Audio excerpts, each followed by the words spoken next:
Welcome to Founders Future, a podcast powered by Closers.io, where we dive into the journeys of innovative entrepreneurs and explore the road ahead of them and their companies. I'm your host, Olivia Salmons, and in each episode we'll uncover the stories behind impactful ventures, the challenges faced along the way, and the strategies driving their future growth. Today I'm excited to be joined by Steph Gillies, a coach, mentor, and founder of Steph Gillies, where she helps ambitious women reconnect with themselves, build confidence, and create aligned success in both life and business. Steph's work sits at the intersection of mindset, identity, and self-trust. She supports women who look successful on the outside but feel disconnected or stuck on the inside, guiding them to slow down, listen in, and lead from a more grounded, authentic place. Steph, welcome to Founders Future. Thank you so much for joining me here today. Yeah, thank you so much for having me. It's a pleasure to have you, and I'm excited to dive in and learn more about your journey.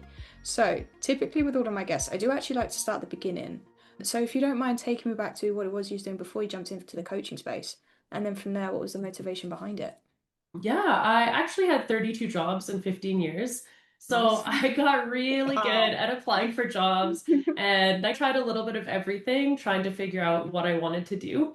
And I ended up landing in the nonprofit world where I was working with different agencies. But then during the pandemic, I was working for a small family charity and they ended up shutting down operations. And so I was laid off. And at that time, I was like, what am I going to do? So this is an opportunity for me for a fresh start and to figure out what I really wanted to do next. And so I had previously certified as a resume writer and interview coach. So I thought, hey, maybe this is something I could try for now.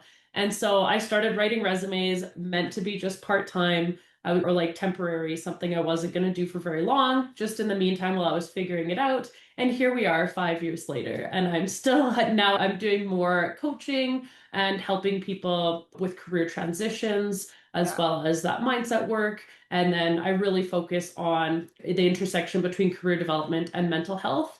And that's something that I'm really passionate about. And so that's what got me into coaching. And then I'm just still here 5 years later.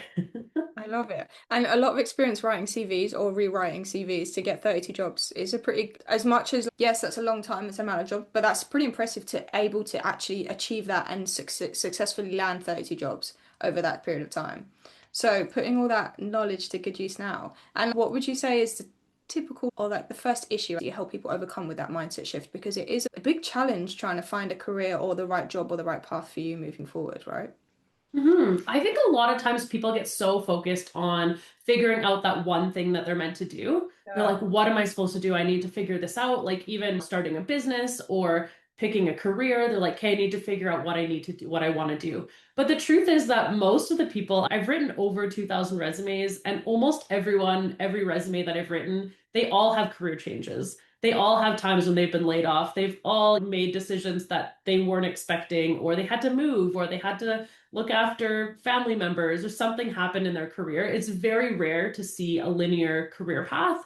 And so I Yeah. think that the biggest thing is just like helping them realize that just because they are looking at making a career change in their 30s, 40s, 50s, even 60s, I help people make career changes. It doesn't mean that there's something wrong with them. It doesn't mean that there's a problem. It just means that they're looking for a fresh start. And that means that whoever they're becoming now is someone different, and that could change in 10 years, and they might want to do something different in 10 years, and that's okay too. And I think just normalizing that can be a really huge shift for people.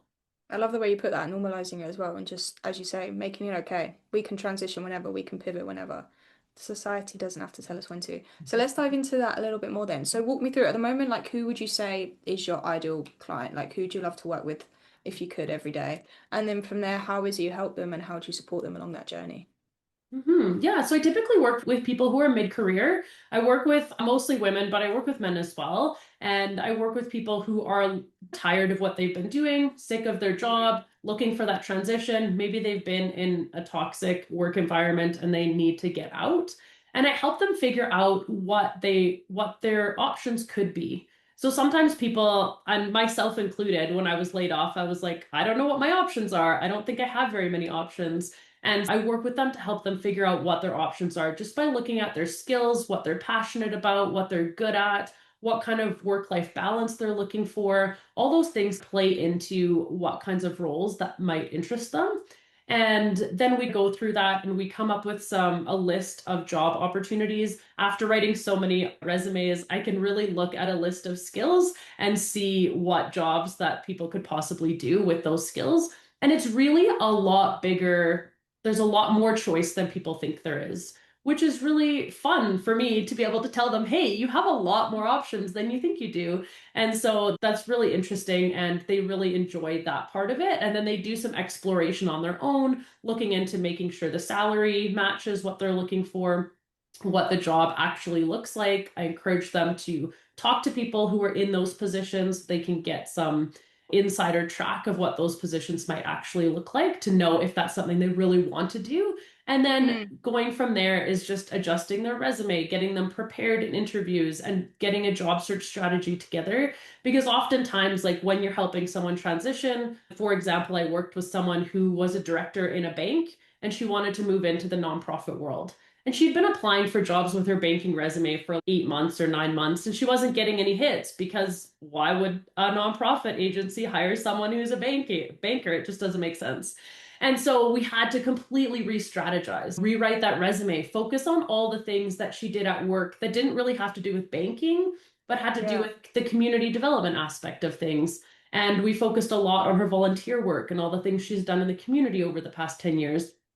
And then we have to match up the interview answers to be the same so that she can now speak to people in a way that they understand what her skills are. Because if she talks banking lingo, the nonprofit people aren't going to care. And so making sure you make that transition so that people can successfully see a successful transition. And that person did end up getting a job at a director level in a nonprofit. So a complete transition, which was at the same Yeah. level of what she was doing before.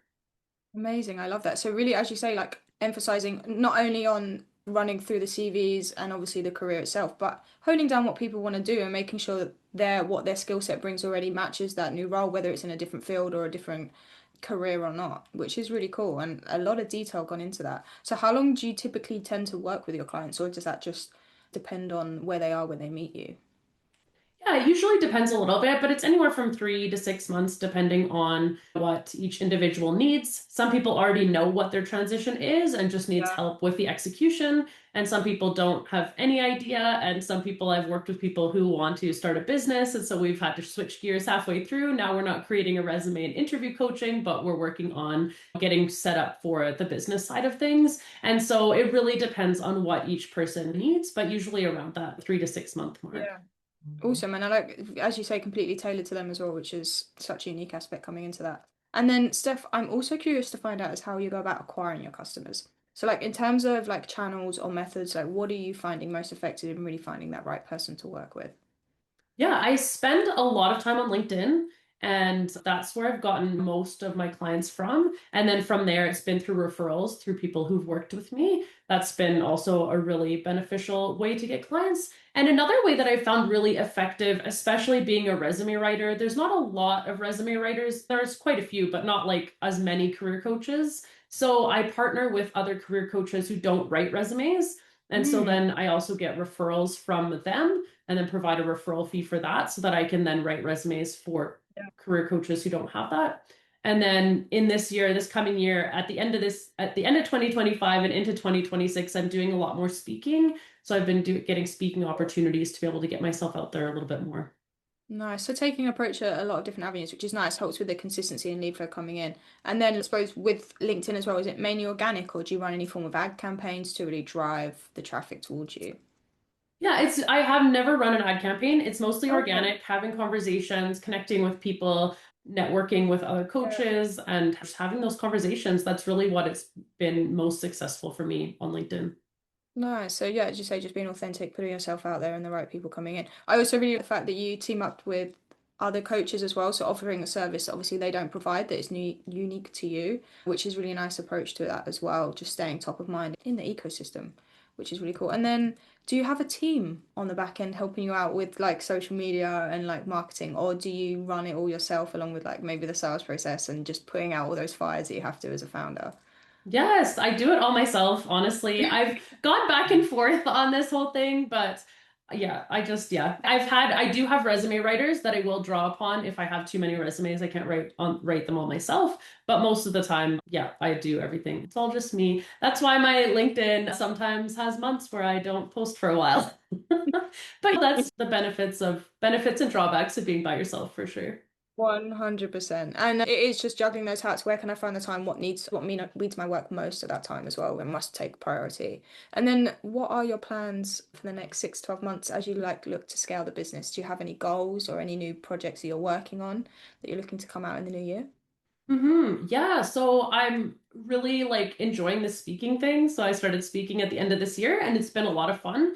So I want to get back into that a lot more in 2026. And I had a podcast that I started a couple of years ago and then I haven't done anything with it this past year. I was taking a break from it, but I really want to dive into some podcasting around people who've been emotionally hurt at work and what impact that has on them. And so that is something that I will be tackling in the new year, trying to find Ah, people who have had that experience similar to I had a similar experience like that as well. And just talking to them about, I think it's just an under talked about topic is when people get hurt by work. And so I think that is something I'd like to talk about and address. So trying to find that balance between putting out podcasts all the time versus making it really fun. So I'm trying to find that balance, but I can understand. And again, being solo, it must be really hard to like really navigate through those new like ventures that you want to do. But what a great topic. And it is very much overlooked in the workspace. I feel like a lot of the time people maybe have fears about speaking out about the people they work for or trauma that's happened inside that kind of environment. So what a great way to highlight that moving forward. yeah, thank you. I'm really looking forward to it. That's really cool. And where are you finding, I may know your answers already, but I'm still going to ask you stuff. Where are you finding probably the biggest challenge for yourself, like in taking that next step and get everything done that you're looking to do?